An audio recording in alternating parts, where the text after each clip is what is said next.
Yeah, we're recording. How's it going, guys? First of all, thank you very much for joining us. I'm sat in a room with so much talent right now. My heart's going like the clappers. It's amazing. It's just brilliant. Like the first time I ever had someone kind of sort of fame come and speak to me was when Charlie came around my house, and I got a lot to thank you for because I'm a lot calmer now. You know, I can speak to people. And, Did you ask him to come round? I just discovered where Alex lived. And that was I haven't left him alone since. Besties now. It was one of the. It was quite an awkward interview at first because I kind of.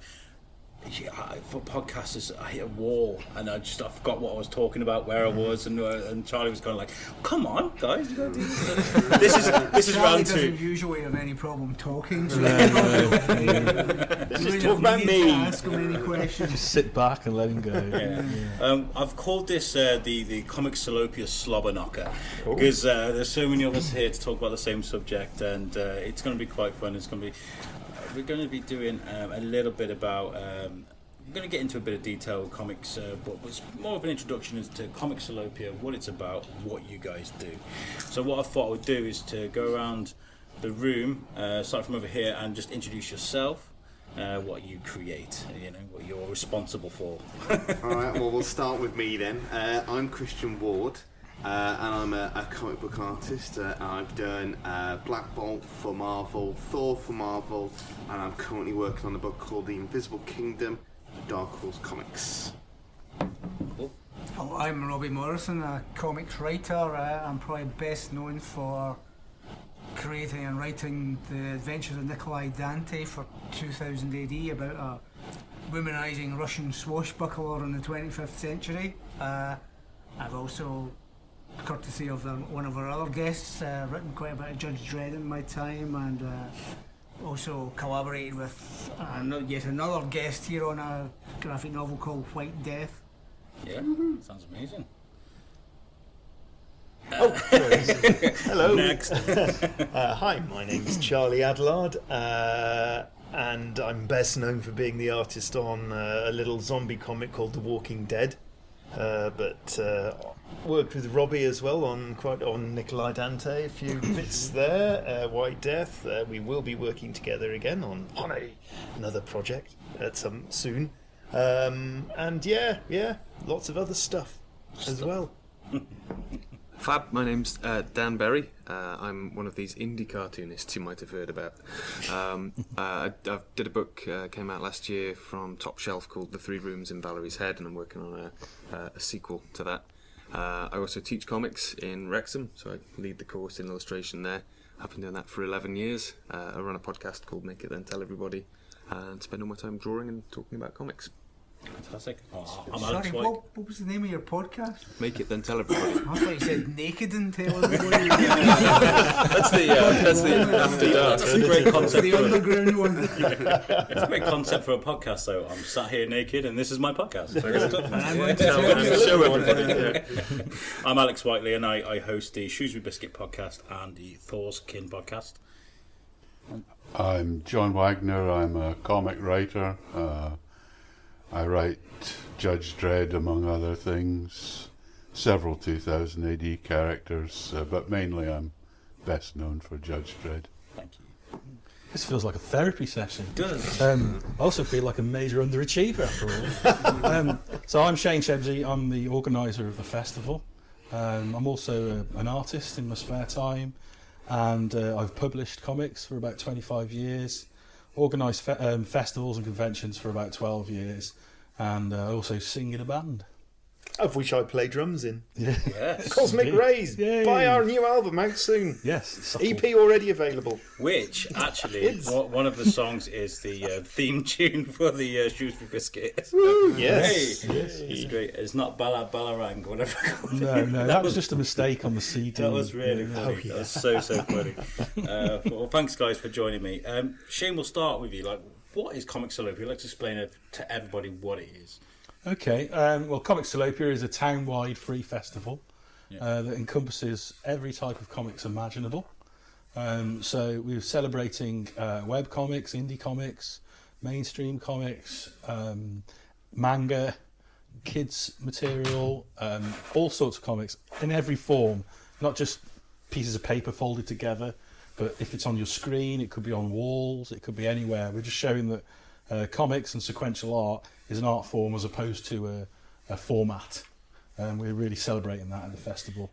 And why do we do it in Shrewsbury? Why is this place ideal for Comic Salopia? Well, the thing about Shrewsbury is, apart from the fact that we all live here, which is really handy, it's a beautiful town. It's in the centre of the country. It is a festival town. There are some amazing festivals here, such as Kids Fest, the Book Fest, Folk Festival, the Flower Show, all really well-respected festivals. So the town is a great festival town with a great tradition. And it has some amazing venues as well, which are ideal for a comics festival. Got a really nice library, the castle, the square, all these venues that we're using, they're all ideal. And it's really easy for everyone to get to. It's nicely compact as well, so it's easy for people to get around. We've got a really thoroughly understandable one-way system. Visitors from out of town will really enjoy. That's all part of the uniqueness. It's all part of the fun, isn't it? Discovering that one-way street. Yeah, like I did the set Get to today. see the sights. But it's the great thing is on foot. I'll get that in. As John says, it really isn't far to go to all the venues. They're all in a very small space. So it's a nice and easy to navigate. With some festivals, you have to sort of trek from one side of town to the other. That's right, yeah. And if it snowballs, if it becomes bigger and bigger every year, which we hope for, That's the plan. you're bringing more and more people into the town to see what we've got. Yeah, it's showing.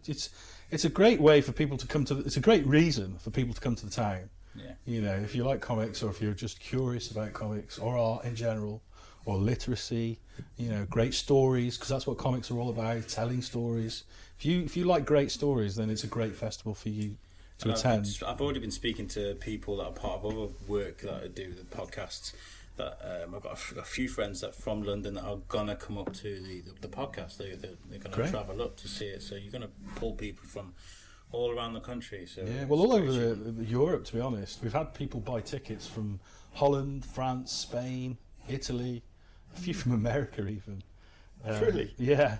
I think they were coming here anyway. I think it was like, we'll swing by.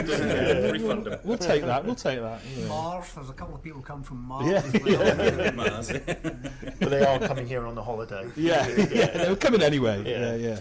And of course, we're surrounded by so much talent in this town. This room is full of people very local to us, and it's a great advantage for us all. And It is. It's not just whoever's in this room. There's lots more people coming. There's a lot of artists involved, not just Yeah. comic artists either. The mural artists, a lot of writers, media people who are based here, all want to get involved. Academics as well. Yeah, academics. Yeah. Yeah. We've got some great academics speaking at the festival as well. It's going to be Pole really good. dancing. Pole dancing. Oh, no, Academics. you That's forgot the other one job. That's me. That's me. And how is this going to differ from a different Comic-Con? Well, it's not a con. It's a Yeah. festival. Yeah. So a convention is, a bunch of people in a room who've paid to get in that room. Yeah.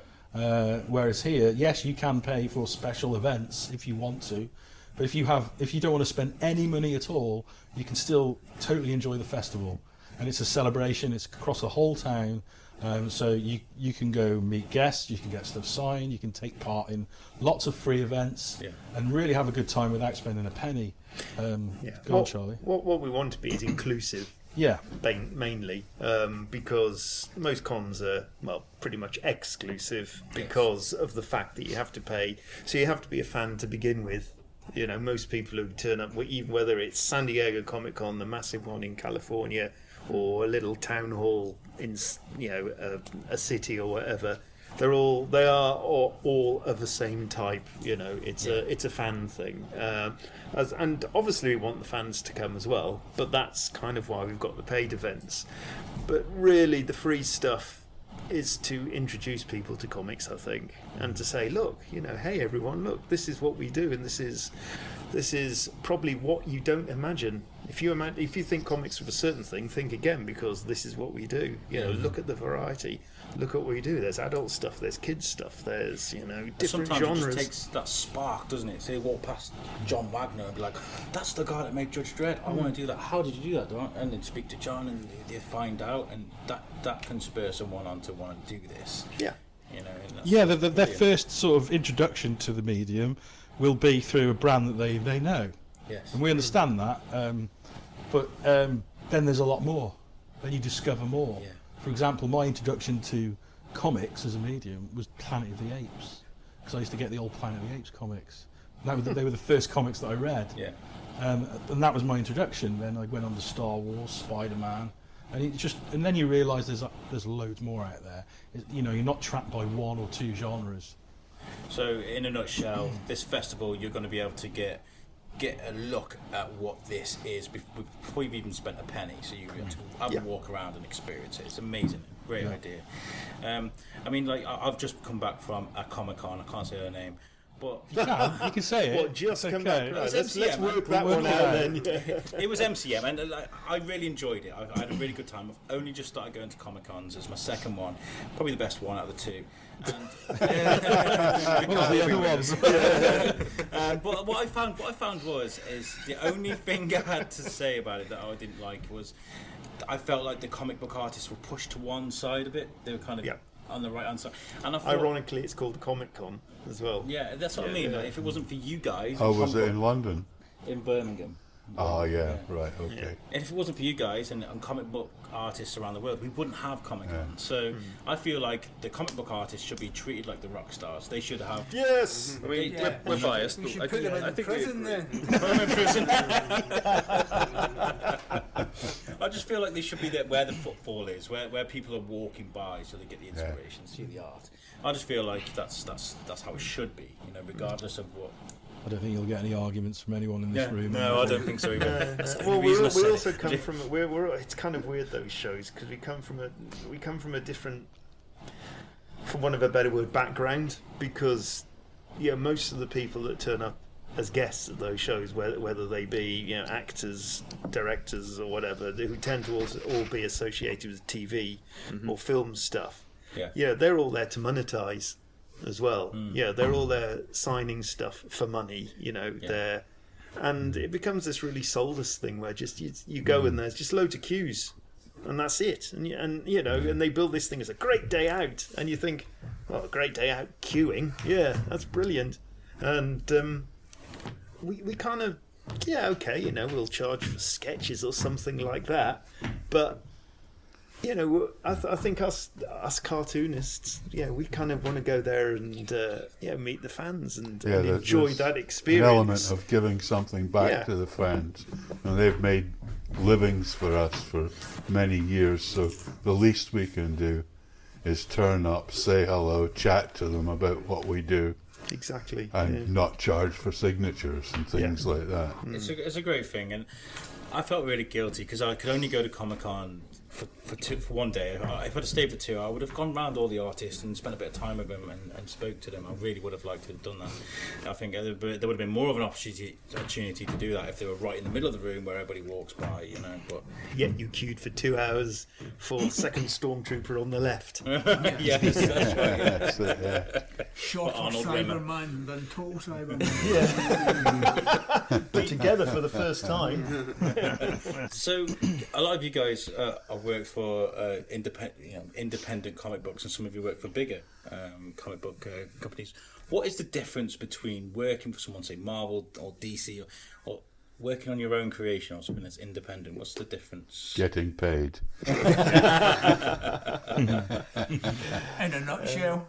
I think, well, we're all of us around the table, we all are working, or have, at least recently, we've all sort of worked on, should we say, what we call creator-owned projects, which are the projects you own as opposed to other people's projects. Like if you work for Marvel or DC, you work for them. Their creations. You get paid fairly handsomely for it, but it's almost like they pay you off because you've got no say in the direction of the character or how that character works or anything like that. You're just basically paid a page rate, and you do the work.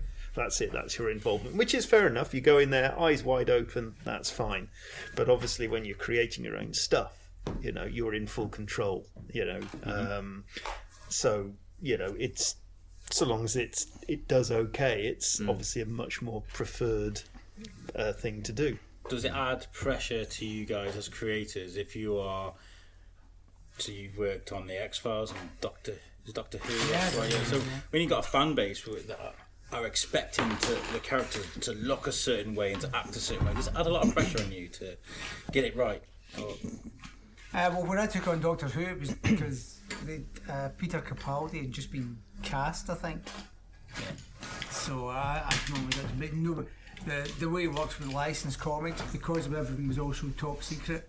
They couldn't send me any of the scripts. They couldn't send me any of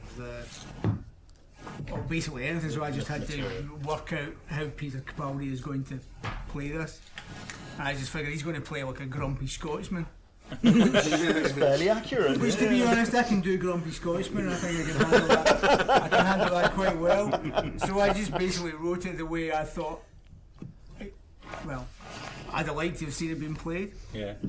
And everybody said, "You did a really great voice, and really great job in his voice." Oh, okay.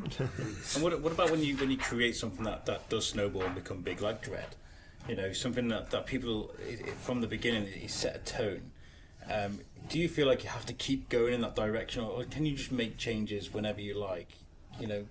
I think the thing about a character that works is not to change it too much. Yeah. If it's working for a reason. If as a lot of people think that a character must have this arc where they travel from A to Z in this strange character forming path, but I don't agree with that. Like somebody like Dredd, he's Dredd, and that's it. He might change a little bit, but it's always going to be the essential Dredd, because that's what sold the comic. If he completes his story, there's no more comics. Exactly. Yeah. Yeah. So I would like to kill him, but they won't let me. Just to write that script, I would love to kill Dredd off, but as far as continuing adventures go, he's pretty much the same guy he always was.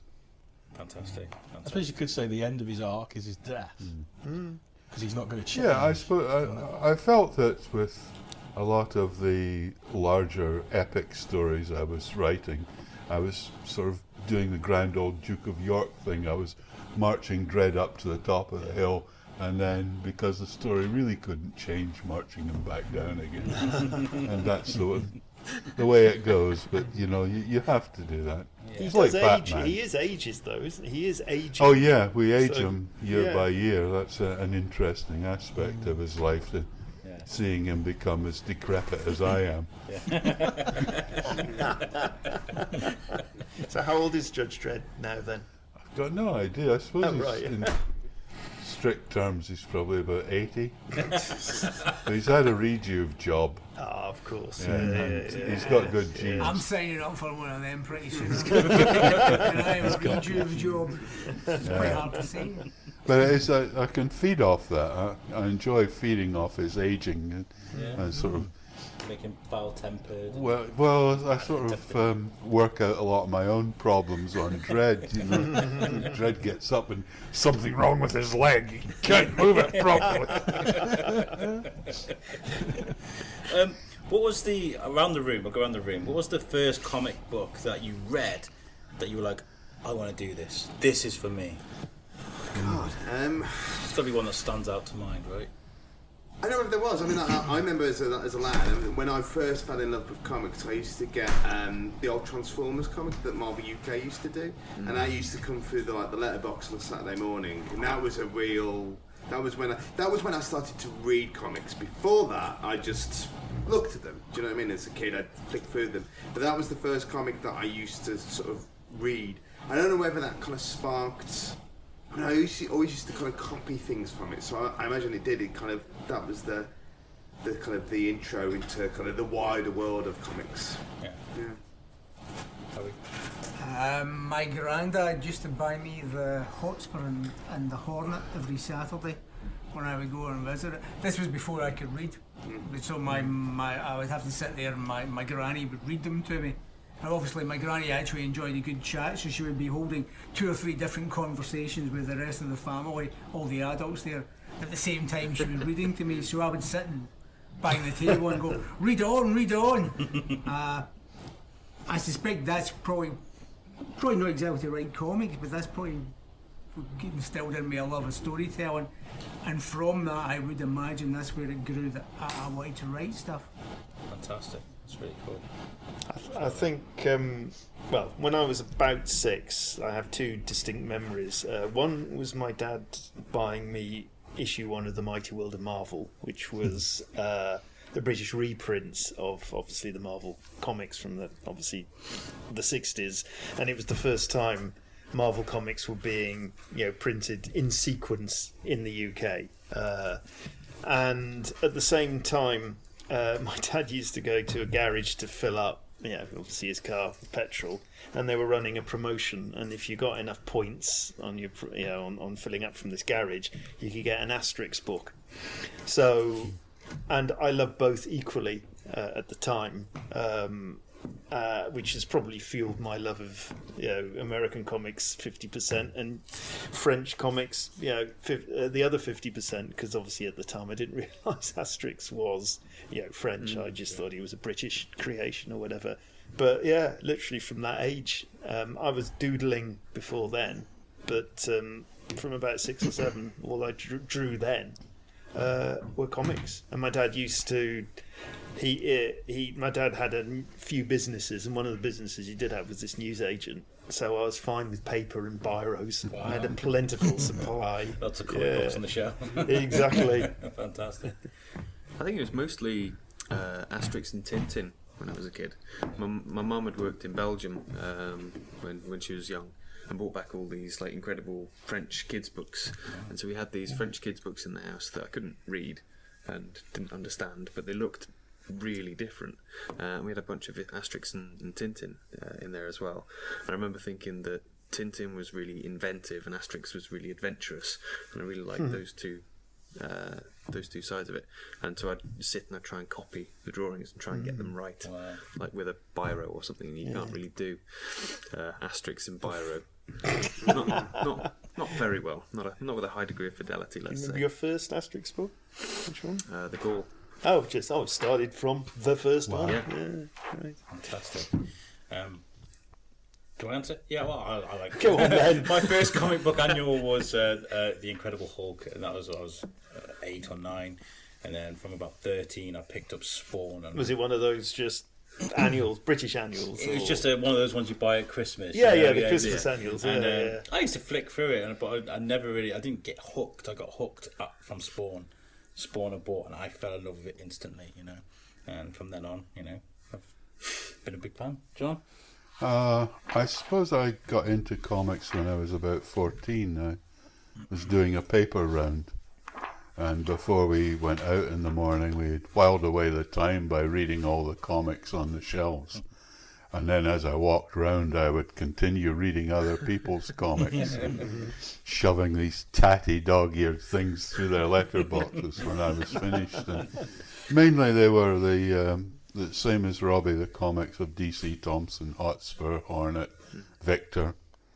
And when I quit the paper round, my sister started getting comics, and not Victor, Mandy, Judy, Bunty. And they were even better than the boys' comics. The stories were really good. Had a lot of emotional pull to them. Really good characterization and plotting. And but I never dreamed that I could write comics until I actually got a job with D.C. Thompson's in Dundee, who produced all of these. Yeah. And then the idea came that, well, I'd like to leave D.C. Thompson's because they don't pay very much money, but maybe I could earn a living freelancing. Wow. And that's how it all came about. Wow, there you did it. Shane, you already said it. Well, I mentioned already that I used to write like the Planet of the Apes comics. But what inspired me to draw comics? It was probably Miller's Daredevil. It's just the first comics that made me think, I want to do this. You know, I want to draw, I want to write, I want to create, because it was just a different way. It was the storytelling in those comics from I think it was early 80s, wasn't they, come out? And that was the first time I thought to myself, yeah, I want to do this. Fantastic. Thank you, guys. So somebody's listening to this now, they want to make a comic book. They have an idea on their desk. What's the process? From having an idea to the idea of conception to getting it on a shelf, what is the process there? If we can go, if anybody has like a very There's short lots of different stages to that, isn't there? For me, step one is write it down. The idea, because you think, I'll remember that. That'll be brilliant. You know, you'll be driving home or you'll be in bed or something. And you think that's a great idea for a story. I'll definitely remember that, and you definitely won't. It dribbles out of your nose and your ears while you sleep, and then it's gone forever. So step one for me is to write it down, even if it's a dumb version of that idea. So I've got notes in my phone that, you know, at the beginnings or bits of stories or scenes or whatever, and some of them are profoundly dumb, really stupid, but you miss all the shots you don't take, so you know you've got to capture them somewhere and come back to them with a clear brain, I suppose. And where do you take this idea? Come on, writers. Well, the thing with comics, sometimes actually, I mean, probably everybody has their own different process. I mean, I'll write a very different style of script. Actually, I won't write a very different style of script to John, because one of the first He copies me all the time. That's why they sat on different sides one of of the the table. first comic strips I ever saw was actually one called The Bogeyman that John and Alan Grant had written. A fellow called John McShane, who was the publisher of The Bogeyman at the time, he showed me one of their scripts, so I kind of, okay, that's the format. I can, so it won't be that. But everybody's a different sort of. Obviously, if you write and draw, then you might sit down and start doodling before you'll do anything. But coming at it from the writer's point of view, if I've got an idea, depending on how long the idea, whether it's a short thing or an epic thing, I'll certainly jot down a few notes, as Dan said, to make sure you've got the story down, just the initial idea, and then develop the story after that, and then start going into a script form, which I usually try and, whenever anybody asks, I usually try and describe a comic script as being a bit similar to a film script or a television script, which most people will have seen or have some sort of experience of, except you break it down into the individual images or the individual frames on the page. So it'd be panel 1, Charlie stares at me intently because he's fascinated with what I'm saying. Panel 2. Then That was the glazed expression on my face. Charlie isn't it? keeps staring unnervingly at me, beginning to make us worried. And then with the dialogue under, I just separate the dialogue from Fantastic. the panel and just keep working at it with that. But normally I will have sat down and written an outline as to where the story's going and how I would like it to end. If you have connections to a comic or an editor, there's a certain point where you want to run the idea by them, because you don't want to waste a lot of time writing or drawing something that nobody's going to buy. So if you have connections, you would run fairly early, run something by an editor. If you don't, you might decide to work something up either on your own or with an artist or a writer until it's at a stage where you could actually present something to a comic and say, oh, I think this is sort of up your street, have a look at it, see what you think. And this day and age, everybody's a Google or an email away, aren't they? You know, so Yeah. I always say, well, people always come to me and say, how do you do it? How do you work from, the blank page? Where do you get the inspiration from? And the advantage of being the artist is you don't have a blank page because you've got a script. And so I have the inspiration. I've never sat at my drawing board and thought, how do I do this? Because there's something telling me what to do. Are there images coming up in your head as you're reading the script? Or is it a good thought process? It's a very natural thing that as soon as I read the script, I start seeing how the page is laid out, how it looks. And again, people also ask me, how do you where do you start with drawing a comic? And you go, well, I start from top left and work down to bottom right. It's as simple as that for me. It's that simple a process. Because I've been drawing them for so long, it's almost just this very intuitive process. But it might be interesting from Christian's point of view, because I know obviously we work slightly differently, because mine tends to be a more traditional approach, whereas your... Which way? I was talking Digital. about this with Dan earlier this week, and we were talking about how, I'm relatively new to kind of the industry. I've only been professional for 10 years, and I've only been full time for 5 of those.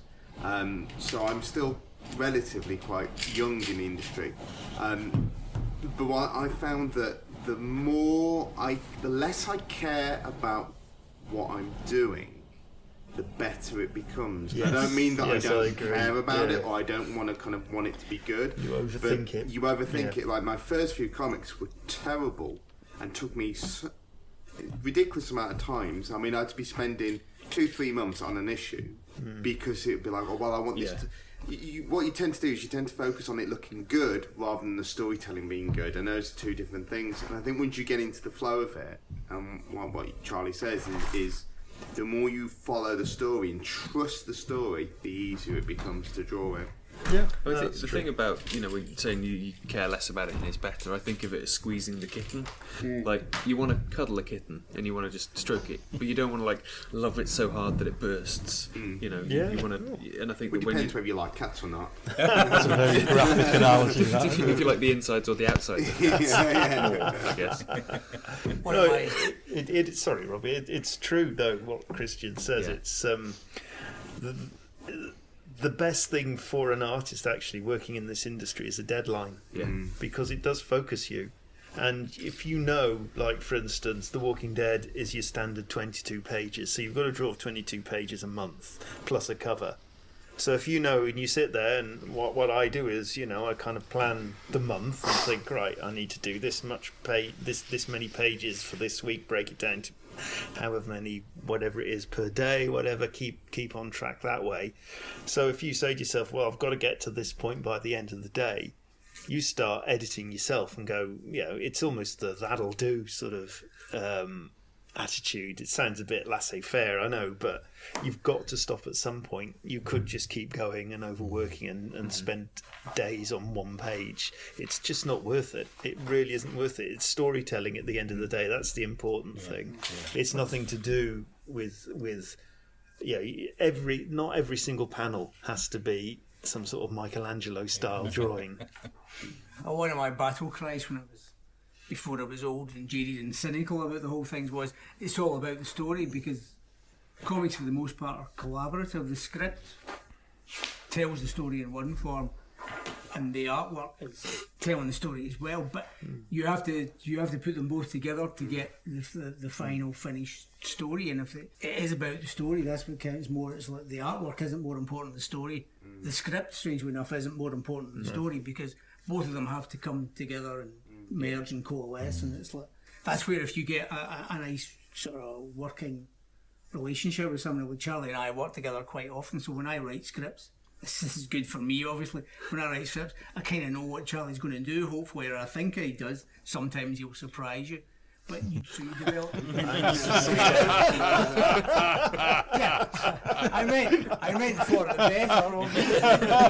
But I've lost it, but I will tell. There's one thing I remember actually when we did White Death.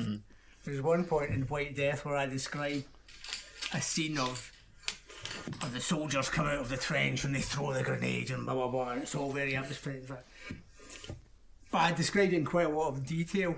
And I think White Death was probably the first thing we worked on, wasn't it? I think it was the first one, yeah. And I described how they threw it. You see their shadowy forms in the fog as they throw the grenade into the distance. And Charlie sent me the page, and basically he had drawn a couple of close-ups of hands with grenades in them. So he had changed what I written, but it actually worked better because he focused on it did actually work better in terms of the visual storytelling and how story works. It's always the artist's nightmare when the writer writes, "The army comes over the hill on horseback." Yeah. I always say to my artists, put a tree in the foreground so you can only see a few of them. Yes.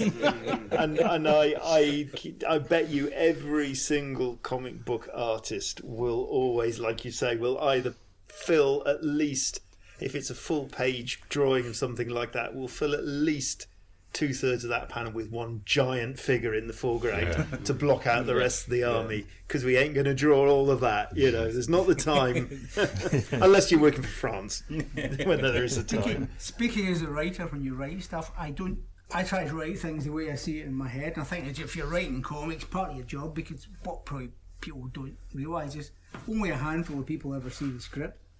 The editor sees the script, the artist sees the script, and probably the letterer sees the script. It doesn't really go. It's part of the process. It doesn't really go any further than that. But I think as your job as a writer is to try and get into the artist's head and spark the artist's imagination, so that then they'll come and bring, their imagination, part of their selves, and part of the story sense to sense it, to make what you've tried to describe, however clumsily, to make that much better and to add other things to it.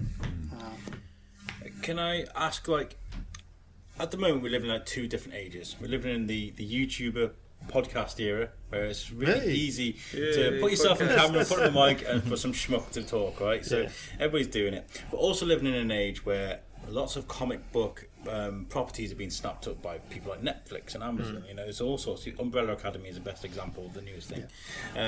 Do you think this sparks creativity with people to make physical art, or do you think they would what I mean is, do you think an independent artist would be like, oh, Netflix are after comic books, let's get to work, or do you think they'd be like, oh, it's really easy to jump on YouTube and make something that I don't make with my hands?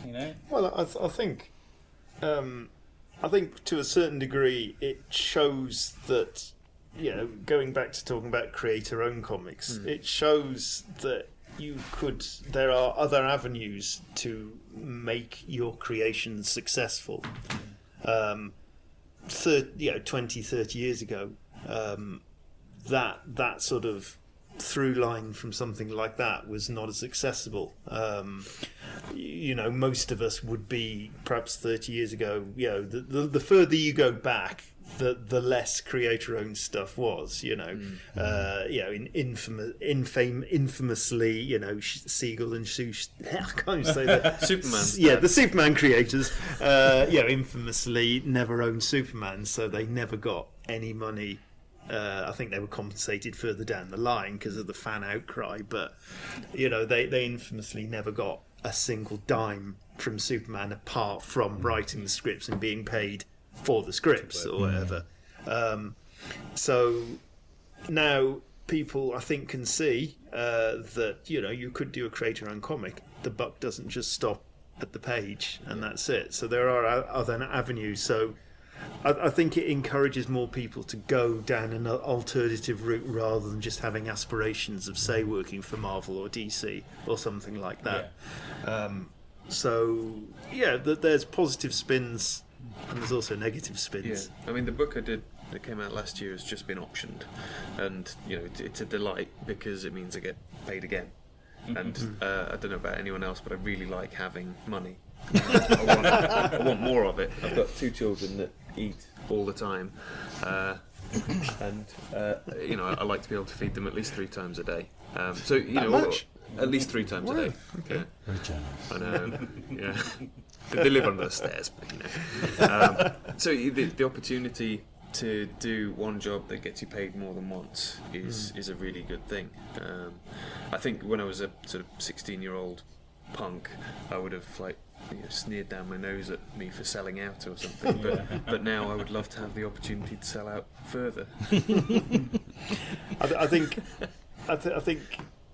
the problem with what's being, shall we say, bought up primarily is, I think the general public see the latest, Marvel movie or whatever, or Umbrella Academy, even something like that you just mentioned, and the general public just assume that make all comics are therefore superhero comics. Yeah. Yes. Because, you know, those are the big successes. Yeah, even though Umbrella Academy isn't Marvel or whatever, it's still basically superheroes. And, you know, and then the properties that do come out that aren't based on superheroes, that are, you know, whether it's Hellboy or obviously The Walking Dead, or even something like Ghost World, or I don't know, History of Violence, which John created.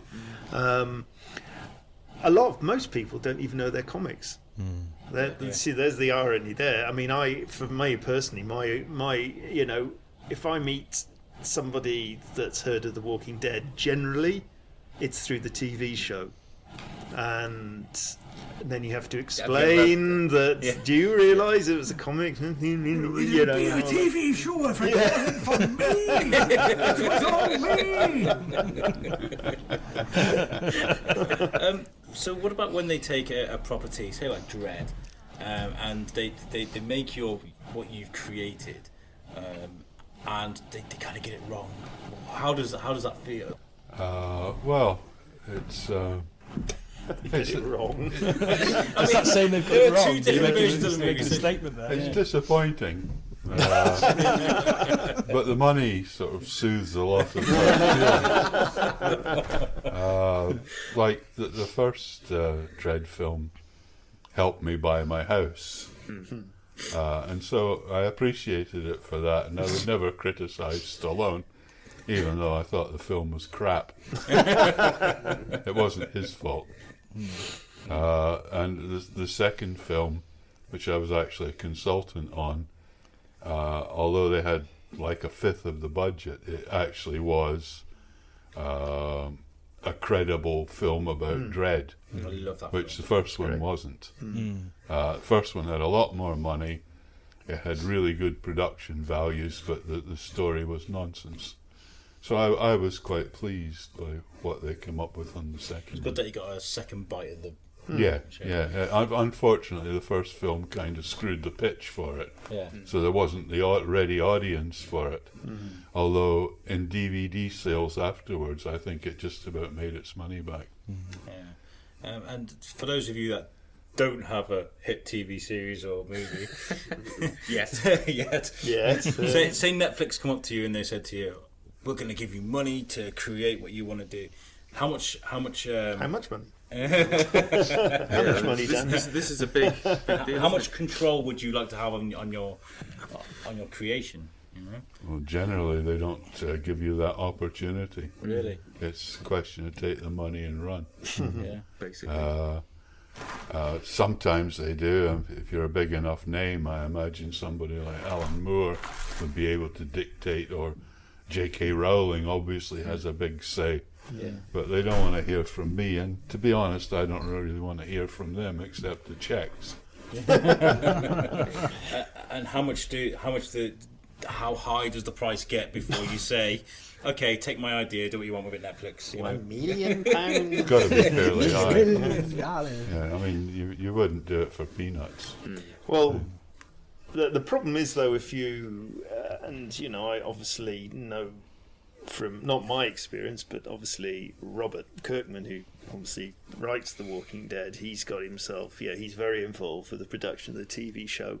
The downside to being really involved, and I think, you know, I know Mike Mignola fairly well as well, from obviously Hellboy as well, and Mike got himself really intimately involved with, you know, all the films that have coming out, that have come out, and that is obviously coming out next month, I think, isn't it? Next month, The problem with that is you run the risk of, if it's a failure or it's really rubbish, you know, you're to blame as much as anybody else. Whereas if you can, well, like pretty much me and John, just back away and go, the money's great, you know, we at least can be in that nice position and go, hey, well, you can still read the comic book, which is what we do. If they have any sense in any case, they'll see there's a reason why the comic is popular and why they bought it, and so they'll try and stay true to that, which is, in the case of Dredd, what the second film did. Yes. And pretty much with History of Violence, apart from the last act, they stayed pretty true Which to. is from a different film, it seems. How Yeah. totally torn away and everything. It's like, why did they do Yeah, it was that? quite Why did odd they do that last time, wasn't it? Yeah. It was. Well, say no more. I'll quickly, like, around the room, is there a favourite character, whether it's yours or whether it's somebody else's, that you just love to draw? Is there something that you just really like to do, you know? I'd love to do a Doctor Strange. You'd be good on that.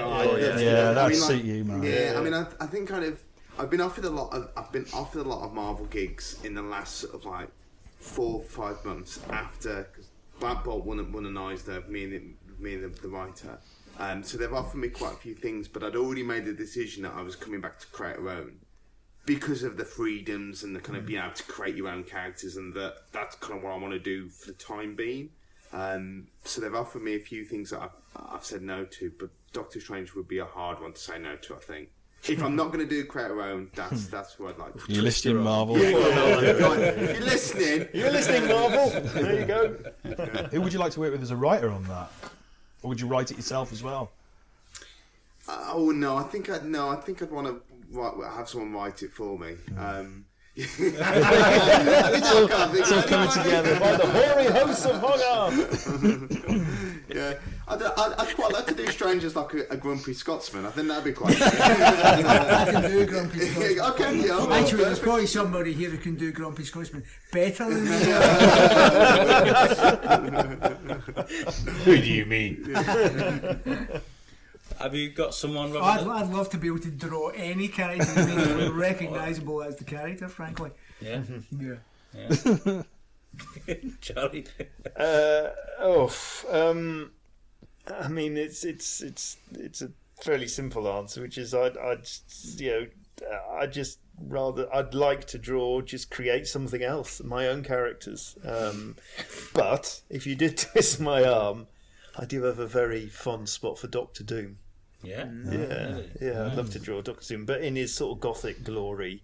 None of this sort of different. None of this kind of what they've. Well, not that I'm that familiar with how they've handled the character of late, but I'd like to take him back to the sort of the 60s and 70s style Doom. Brooding Latverian roots. Yeah, brooding in his castle, being all very gothic, and I just think he's a more complex character than he's being given the benefit for, and He's not going to be trolling anyone on Twitter, Doctor. He will be controlling Twitter. But really, to be honest, it's very nice to speak from a little ivory castle of The Walking Dead, but having. You get a lot of license to mess around with the zombies and the walkers, and you get to make these creations anyway. So but it's just nice, it was just to get the opportunity to do more of that, not zombies, but more of just creating your own stuff. Yeah, simple as that. You can't beat that. You really can't beat that. Fantastic. Dan? I really like drawing the Incredible Hulk, but playing musical instruments.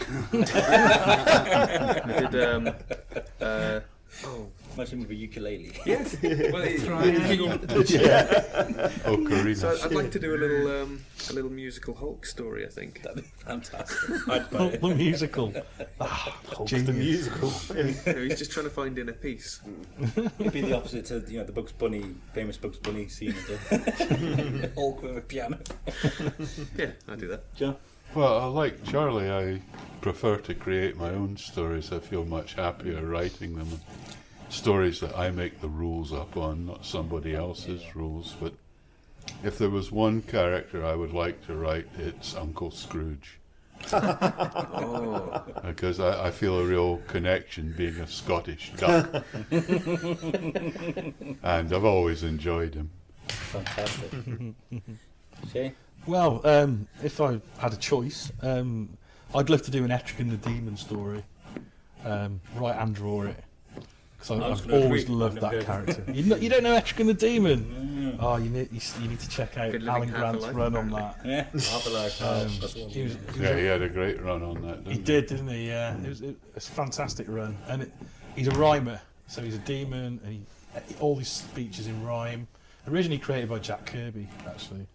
But he's a really interesting character with lots of dark humour, well, especially when the way Alan writes it, there's a lot of dark humour in there, and really well developed supporting cast. I'd love to go into that world and do a story about Etrigan. Okay, so thank you for that, guys. By the way, let's talk about back to the festival, because that's why we're here. What are you guys looking forward to? What would you like to see at the festival? Lots of people. Yes, I'd like to see Shrewsbury thronged with people. Yeah. And people having a really good time. I want to see a Charles Darwin zombie leading the zombie parade. I want to see kids. Lots of kids as well. Yeah, lots of young people. Because the families. industry we do work in tends to be very much this fannish industry, full of people our age. And you do sometimes think, hang on, weren't comics meant to be for kids at one point? I mean, I'm a firm believer comics should be for everybody anyway. There should be kids comics, there should be adult comics, and they shouldn't be a kind of, they should both be welcome. Well, it's like cinema, isn't it? Yes, not every exactly. film's a horror film. No, precisely. Yeah, well, which is what leads me back to what I was saying about Marvel and DC and the films. Those films give the people, the general public, the impression that American comics, anyway, are just superhero comics, and we want to break that myth. And what can we do to illustrate that? What can we do? Well, I think, as far as the festival goes, sorry, Robbie, go on. Oh, but no, I was going off. I was just going to say, you just have to put out as many different stories and as many different genres as possible. And the publishers need to get behind those, or perhaps look for different publishers who are more willing, but still have a reach beyond traditional comic book avenues to get your creation seen by the people who wouldn't normally pick up. All you have to do is to go 21 miles across the English Channel to see how a country does it properly. And, so many people are unaware of the French comic book industry. And it's huge over there.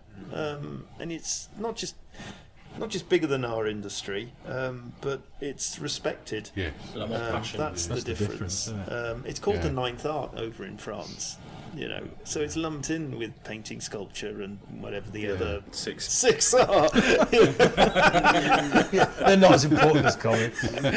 But you just think, wow, and they have a festival in January at a place called Angoulême, which is kind of what Comic Salopia is based on, because it's of a similar type, and it's been going for 40 odd years. And it's grown and grown and grown to the point that there's over 100,000 people go to this place every year. But it's 90% is just French comic books, and you just think the equivalent that we have to do we just can't match those numbers anywhere, even at an MCM or something like that in the UK. But even if you go to America and you go to San Diego Comic Con, which would be the equivalent to Angoulême, to attract the similar amount of people, you have to bring in Hollywood stars and everything. That's the difference. So, but I think it's a great gesture towards a town to bring something like this. I mean, someone like MCM, they bring him through the doors, but it's that money is kept inside that building. Whereas when you bring something like this to Shrewsbury, people are going to cafes, they're buying things in stores, and they're walking around, and that's the difference with a festival. Parking. Their parking, yeah. That is the difference with a festival. The festival brings something to the town. It doesn't just live in a building somewhere, creating its own wealth. Quite the opposite. It's sharing that wealth and that income that people bring into the town, and we want to support the town. You can't have a successful festival without making the whole town part of it, and that's what the plan is. That's why we're doing things like the free kids workshops at the library, why we're doing the zombie walk through the street, why we're getting shops involved, doing workshops, local podcasters. Yes, indeed, yeah. And going back to your other question about what can we do, I think as far as the festival goes, it's our duty to just show people the breadth of comics that are out there. by inviting, varied guests from all different parts of the industry, from all different parts of the world, and allowing publishers and self-publishers to get their stuff out there, to be seen by the general public, rather than locking it away in a room where only people who are generally not interested in other comics. Most fans who come to a Comic-Con, they're very narrow, they know exactly what they want, and they just hone in on that guest or that publisher, and they're not really interested in looking around. General public are different. The general public don't have all those preconceptions, believe it or not. They're just ready to look at everything. If you're curious enough to come to a comics festival, chances are you're curious enough to look at everything, and that's why it's really important for the smaller publishers to be involved. Like there's us and the general public. Yes. General public, whoever that may be. Yes, that elusive major something. Yeah. So, the plan for the festival is, you said you got loads of different locations around. What have you got off the top of your head? Can you remember what you've got going at different locations? Yeah. I live and breathe the damn thing. Staring at it. Okay, so at the Guildhall, which is the university building, we've got about 40 events happening over the weekend, and that's talks, workshops, masterclasses, seminars. Cosmic Rays. We're not. Oh yes, we are, aren't we? We are playing on the. But that's a secret. Oh God. Right. You're holding the best bit back until last, aren't you? We're just on the Friday. So that's all happening at the Guildhall. So that's all the building in Frankwell. Yeah. Next to the theatre. Right. And it's got great facilities. The AV facilities there and everything. There's two really good lecture theatre type rooms, and there's some obviously there's classrooms there for workshops and masterclasses. So all that's going on, and most of the guests are contributing something to that. And there's going to be some really interesting discussion panels as well, a little bit like this, but with an audience. So that'll be fun, because this is fun. And then we've got. You didn't make it sound like it. You pick up the sarcasm. To the listeners who didn't see his face. No, he really rolled his You eyes. see a massive eye, that Emily Maitlis eye roll. And then over at the library, as I mentioned before, we've got free kids events all weekend, and that's for younger kids. So there's stuff. We've got DC Thompson, which haven't done a con for a long time, or a festival, have they, in England? It's been a while. I remember the one in '99, but it's been a long time since they've actually brought some. We've got the editor of the Beano, John Anderson. He's going to do portfolio reviews. Peppa Pig as well, because Reedon, An actual Peppa Pig is going to be there. actual Peppa Pig's coming. The real Peppa Pig. Yes. Real Peppa Pig. Is going to be there. Wait. So there's Bacon there is something for sandwiches everyone. all round. I don't get fed up with Peppa Pig at all. It's not in my house constantly. That's awesome. Peppa Pig's great. Peppa Pig's So you go from every age group, right up to adult stuff. And then at the Dana, you've got the 2000 AD zone. That's going to be artists and writers from 2000 AD. And there's going to be lots of Judge Dredd stuff going on. And I believe we will be having a screening of the movie. Yeah, I on think the judges Sunday. are going to be handing out beatings in the prison. Yeah, they are. Excellent. They are. Which movie are we going to see? Dread. The second one. The second one, of course. Fantastic. Yeah. Let's see If how they big accidentally that send the print of the first one, I won't be happy. And John's kindly going to do us a Q&A with that, Am I? if he can stay up. Yeah, I'm sure I can. As long as it's not too See, late. this is We'll try and keep it reasonably early. It's real bittersweet because I'm an actor at the prison. So if anyone they were going to ask anyone to play Dredd, they'd ask me. And You have to Bobby, shave your beard. Yeah, that's not going to work. So I'll stay away from that. I'll be working anyway. I'm doing some interviews, but I can't wait. There is an app, isn't there? There is an app for this. There is, yeah. It's called Comic Salopia, strangely enough. Available on Apple and it's really good actually. The app is really good. I've got it. I look at it a lot for information. You guys should all download it. And when is this happening? Most importantly, the festival is happening on the 1st and 2nd of June, right across the town, in the triangle of basically you've got the Guildhall, the castle and the Dana, and the square. Sorry, Library. and the library, And the museum. and the museum. Thank you. So you've got that triangle of these three areas of the town, and it is encompassed within that town centre area.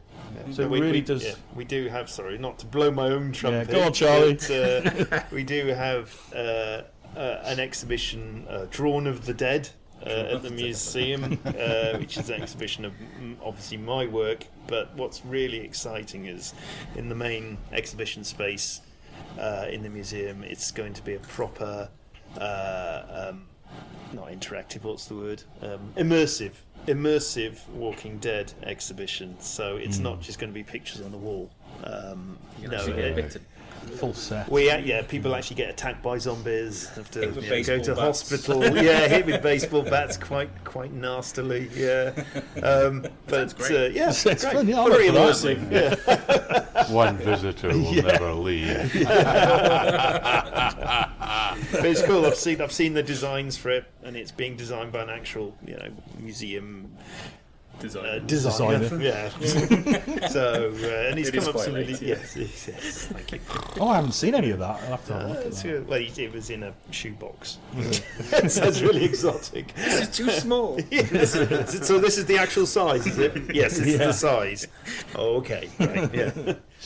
Right, before we sign off, I'm going to give you guys an opportunity to go out. We'll go around the room. Is there anything that you guys want to plug? Anything that you're a comic book that you're working on at the moment that you'd like people to be aware of? Well, my latest book, Invisible Kingdom, first issue came out last week, so grab that. Dark Horse Comics. Comics wise, I've got a couple of things in the pipeline. One with Charlie and one with an artist called Jeff Senior. But I can't really say much more than that about either of them because I like to maintain an enigmatic. What would be a good book for people to pick up to start learning about your work? What would you suggest for people? Oh, it's got to be White Death if you want something grim and serious and Yeah. deep and meaningful. If you want something that's not grim and serious or deep and meaningful, go for The Adventures of Nikolai Dante because It's very good. Yeah. it's fun, hopefully. It is good. Fantastic. Charlie, have you got anything in the pipeline that isn't Walking Dead? Well, yes. Obviously, what Robbie just said, that's in the future. But I'm near completion of book 2 of a French bande dessinée, as they're called in, obviously, France, called Vampire State Building. And so I've taken the imaginative leap from zombies to vampires. Set obviously in the Empire State Building. So first, it's 2 books. First book is out actually next month. I've got the first book. Actually, I don't. I've got Did black Jerry and give white. you? I've He got gave you black and that. white Yeah, version. yeah. It's lovely, isn't it? It's really Nice, nicely yeah. done. I'm Yeah. gonna get a But copy. obviously it'll be in French. That's the only That downside. is the only problem. Sort out a translated version now, Charlie. There will be. I mean, I'm assuming somebody will pick it up and translate it for the English speaking market. But at the moment, it'll just be. But we're quite excited over in France about it. Yeah, it's. I think it's going to get a big push. So I'm very, very excited. Fantastic. But Brilliant. busy. My book, The Three Rooms in Valerie's Head, which I wrote, Andrew, with David Gaffney. Buy that. It's good. We're working on a follow-up. It's not in the same, it's not a sequel or anything. It's another standalone. We've just signed a deal with Top Shelf to publish that. It's called Rivers, so I've got to draw that now. I have a podcast called Make It Then Tell Everybody. Interviewed Christian this week. Very good. Have a listen to that. Have a listen, yeah. Very Naked. we were in my sauna. Only one of us was. I'll let you guess which. Actually, between us, we made one naked man. One of us was Donald Ducking, the other one was the. Why that wasn't true. It was not consensually filmed. I also make pens.